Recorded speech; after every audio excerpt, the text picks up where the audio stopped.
Welcome to Burlap Teaches. Enjoy the video. In this video, I will explain how to connect a domain to Squarespace. We'll cover the two primary methods, direct connection and transferring your domain. First, ensure you have your domain provider login details ready. Then, we'll navigate to your Squarespace account to begin the setup process. This guide will help you get your website live quickly and efficiently, ensuring a smooth transition for your online presence.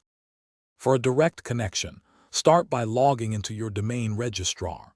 You'll need to locate the DNS settings and update the CNAME and a records to point to Squarespace.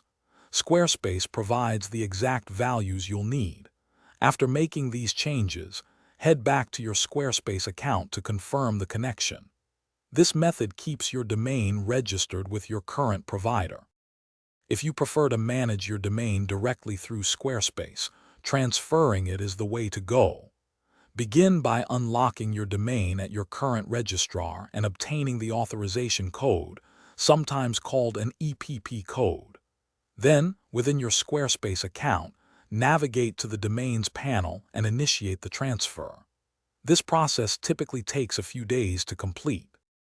After connecting or transferring, remember that domain propagation can take up to 72 hours. Your site might not appear immediately, so patience is key. If you encounter persistent issues, don't hesitate to contact Squarespace support or your domain registrar for assistance. Also, for those looking to improve their financial understanding, check the description for a link to a book that can truly change how you think about money, along with other great deals. Thanks for watching. Consider subscribing if this video helped you.